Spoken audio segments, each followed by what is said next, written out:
Hello प्यारे बच्चों, कैसे हैं आप सभी। आप सबका स्वागत है आपके अपने चैनल हिंदी लवर्स में। और आज हम आपके लिए लेकर आए हैं भक्ति काल के प्रसिद्ध कवि सूरदास जी के पद, जो वल्लभाचार्य जी से मिलने से पहले विनय के पद गाया करते थे। उन्हीं पदों में से आज हम कुछ पदों को लिया है। तो आज हम विनय के पद आपके साथ डिस्कस करने वाले हैं। तो चलिए आइए देखते हैं। अब के राख ले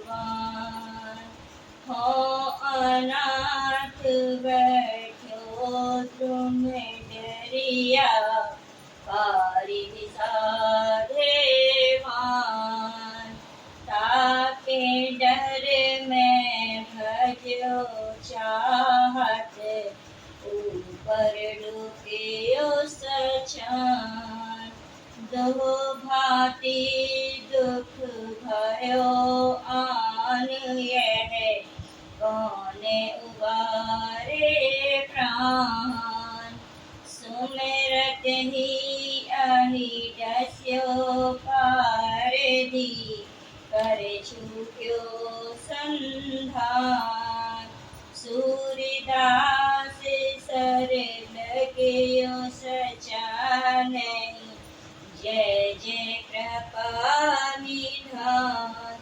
तो बच्चों, इस वाले पद में जो विनय का पद है, विनय का अर्थ होता है विनम्रता, प्रार्थना, अरदास, इसी प्रकार के शब्द हैं।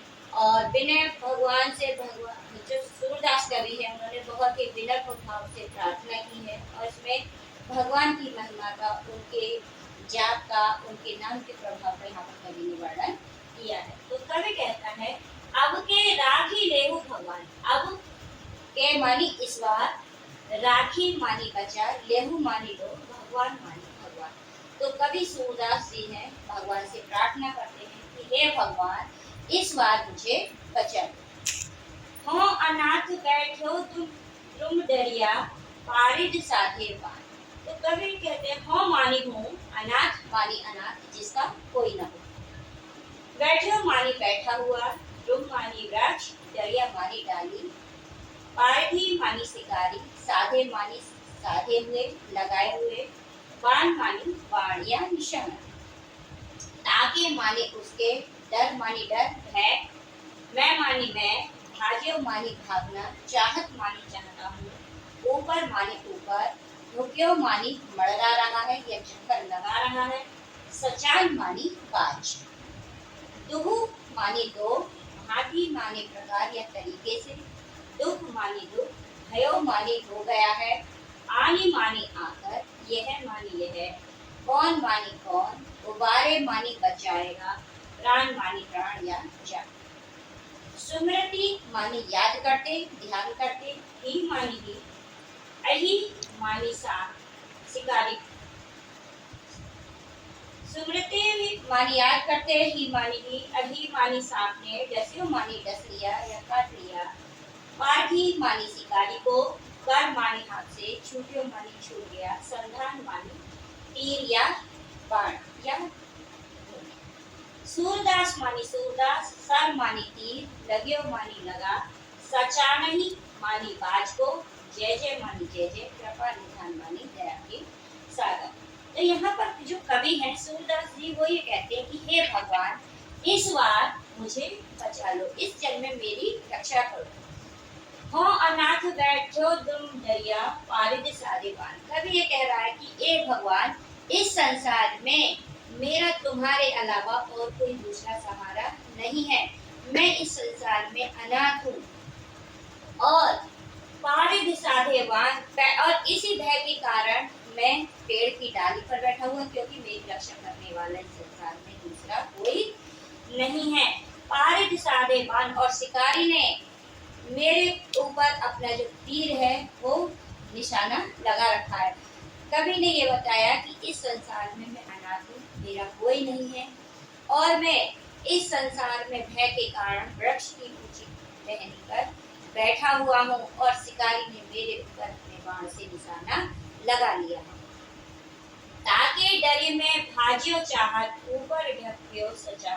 तो कवि ने कहा कि मैं उस शिकारी से बचने के लिए अपने प्राण की रक्षा करने के लिए वहां से भाग जाना चाहता हूँ, दौड़कर कहीं और छुप जाना चाहता हूँ। ऊपर डुकियो सचान, लेकिन जो बाज है वो ऊपर उस वृक्ष के मड़रा रहा है। जैसे ही मैं उस वृक्ष से कहीं और जाकर छुपूंगा तो बाज जो है वो मेरे प्राण ले लेगा। और यहाँ पर नीचे जो है वो शिकारी अपने बाण से निशाना लगाए हुए। दोहु भांति दुख भयो आनी है, कौन उबारे प्राण। दोहु माने दो, भांति मानी तरीके से, दुख माने दुख, भयो माने हो गया है, आने माने आकर, यह है। तभी ये कहता है, हे भगवान, मेरे ऊपर जो मेरे जो प्राण हैं दोनों प्रकार से संकट में हैं। हे भगवान, दोनों प्रकार से मेरे ऊपर दुख आ गया है और इस संसार में तुम्हारे अलावा मेरे प्राणों की रक्षा और कौन करेगा। कि हे भगवान, तभी जो है वो सूरज ये कह रहे हैं कि हे भगवान, इस संसार में आपके अलावा किसी में इतनी क्षमता नहीं है जो मेरे प्राणों की रक्षा करे। तो यहाँ पर भगवान से सवाल करते कि हे भगवान, आपके अलावा यहाँ पर और कौन होगा जो मेरे प्राणों की रक्षा करेगा। सुमरत ही अहि डस्यो पारधी, कर छूट्यो संधान। कवि ने कहा, सुमरते मानी याद करते, ही मानी ही, अहि मानी सांप, डस्यो मानी डस लिया, काट लिया, पारधी मानी शिकारी को, कर मानी हाथ से, छूट्यो मानी छूट गया, संधान मानी ही गया बाण। तो कवि कह रहा है, जैसे ही मैंने भगवान को याद किया, उस दया के सागर को याद किया, वैसे ही कहीं से एक सांप आया और उस सांप ने आकर के शिकारी को काट लिया। कर छूट्यो संधान, और जैसे ही सांप ने उस शिकारी को डसा, उस शिकारी को काटा, वैसे ही उस शिकारी के हाथ से जो निशाना था, जो तीर था, वह छूट गया। सूरदास सर लग्यो सचा नहीं, जय जय कृपा निधान। सूरदास कवि कहते हैं, सर मानी तीर, लग्यो मानी लगा, सचा नहीं मानी बाज को। कवि ने यहाँ पर बताया, जैसे ही मैंने भगवान को याद किया, कहीं से कोई सांप आया और उसने शिकारी को डस लिया, और सांप के डसते ही शिकारी के हाथ से जो निशाना था, उसका जो बाण था, वो छूट गया और वह बाण जाकर के सीधा बाज को लग गया। जय जय कृपा निधान। कवि कहते हैं, हे कृपा के सागर, तुम्हारी जय जयकार हो, इस संसार में तुम्हारी ही जय जयकार।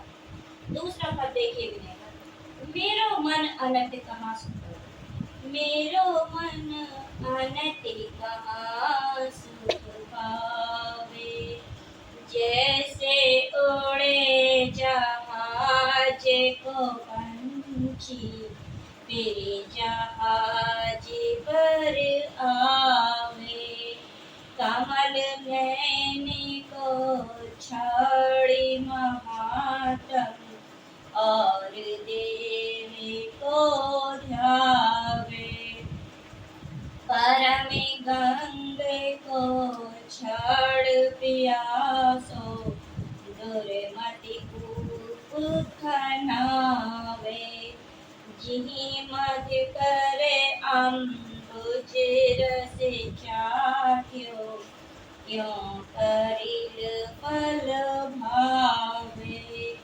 सूरदास प्रभु काम धेनु तज, छेरी कौने दुहावे।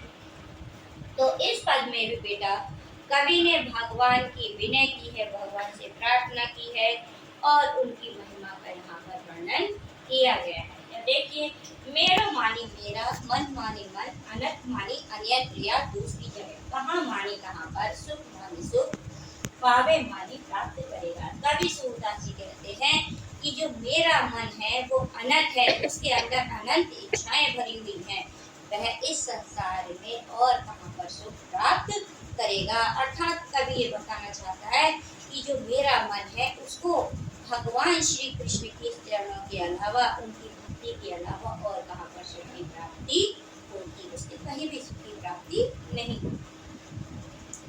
जैसे उड़े जहाज को पंछी, फिर जहाज पर आवे। अब कवि ने यहाँ पर एक जहाज पे बैठे हुए पंछी का उदाहरण लेकर के समझाया। कहता है, जैसे मानी जैसे उड़े मानी उड़ता है, जहाज मानी जहाज को मानी पंछी मानी पक्षी, फिर मानी फिर से दोबारा से जहाज मानी जहाज जहाज पर आवेदन आता है। सूरदास कवि कहते हैं, जिस प्रकार से सागर में जाते हुए जहाज पे बैठा हुआ पंछी जब चारों तरफ जल ही जल देखता है तो वह घबरा जाता है और वह उड़ करके कहीं दूर जाने के लिए उड़ता है, और वह जब चारों तरफ चक्कर लगा के देखता है उसे जल ही जल दिखाई देता है और वह फिर से घूम करके जहाज पर आकर बैठ जाता है। उसी प्रकार से जो मेरा मन है वह और दूसरे देवताओं के बारे में और दूसरी भक्ति के बारे में देखता है, और लेकिन वो सब तरफ से दुखी होकर के निराश होकर के फिर से भगवान श्री कृष्ण के चरणों में ही आ जाता है, क्योंकि उसको वहीं पर शक्ति प्राप्ति होती है। कमल नयन को छोड़ महात्म और देव को ध्यान। कमल नयन भगवान विष्णु के लिए कहा जाता है। यहाँ पर कवि ने श्री कृष्ण के बारे में कहा है, तो कमल नयन भगवान विष्णु या उनके अवतार श्री कृष्ण। क मानी को, छाड़ी मानी छोड़कर, महात्म मानी महिमा, और मानी और अन्य दूसरे, देव मानी देव देवताओं, को मानी को, ध्यावे मानी भाएगा। कवि ये कह रहा है कि जो मेरे प्रभु हैं, जो कमल नयन हैं, भगवान विष्णु है, अर्थात उनके अवतार जो श्री कृष्ण हैं, उनकी महिमा को, उनके गुणगान को छोड़ करके किसी और दूसरे देवी देवता को और कौन भाएगा। कवि ये कहना चाहता है कि जो मेरे भगवान हैं वो कमल नयन हैं, अर्थात विष्णु के अवतार हैं। उनकी महिमा को, उनकी प्रशंसा के, उनके गुणगान को छोड़ करके इस संसार में अन्य किसी दूसरे देवी देवता की पूजा कौन करेगा। परम गंग को छाड़ प्यासो दुर्मति फनावे।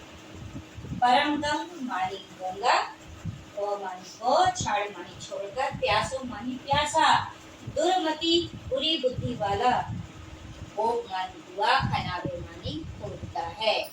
कवि ये कहते हैं कि जो गंगा नदी के किनारे बैठा हुआ अगर प्यासा व्यक्ति है तो और वह मूर्ख है या बुरी बुद्धि का है तो वह उस गंगा को छोड़ करके कहीं दूसरी जगह कुआं खोदेगा और तभी पानी को ग्रहण करेगा। लेकिन जो सद्बुद्धि व्यक्ति होगा वो गंगा को न छोड़ करके वहीं से पानी पिएगा और अपनी आत्मा को प्राप्त कर लेगा।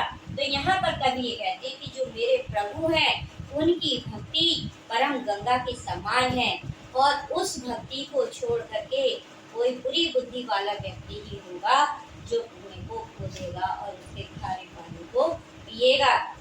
मेरे प्रभु की भक्ति संसार के सभी सुख देने वाली परम गंगा के समान पवित्र और पावन है। जिहि मधुकर अम्बुज रस चाख्यो क्यों तीरथ फल खाओ। कवि कहते हैं जिहि मानी जिन्होंने, मधुकर मानी मधुकर, आनंददायक, अम्बुज रस मानी कमल के रस को, कमल के पराग को, चाख्यो मानी चख दिया है, क्यों मानी क्यों, कलील मानी कलील का, फल मानी फल, भावे मानी अच्छा लगेगा। कवि कहता है जिसने भगवान श्री कृष्ण की कमल रस जैसी भक्ति को चख लिया है, जिसने उस भक्ति का आनंद ले लिया है, उसको कलील के कड़वे फल के अच्छे लगेंगे। सूरदास प्रभु काम धेनु तज चेहरी कौन द्वारे। सूरदास मानी सूरदास, प्रभु मानी भगवान, काम धेनु मानी काम धेनु, तजी मानी छोड़कर, छेरी मानी बकरी, कौन मानी कौन, दुहावे मानी दुएगा। सूरदास कवि कहते हैं मेरे प्रभु जो है काम धेनु के समान है, उनकी भक्ति सभी इच्छाओं को पूरा करने वाली है। तो कवि ये कह रहा है कि उनकी भक्ति को छोड़ करके जो काम धेनु के समान है और सभी इच्छाओं को पूर्ण करने वाली है, ऐसी भक्ति को छोड़ करके बकरी को कौन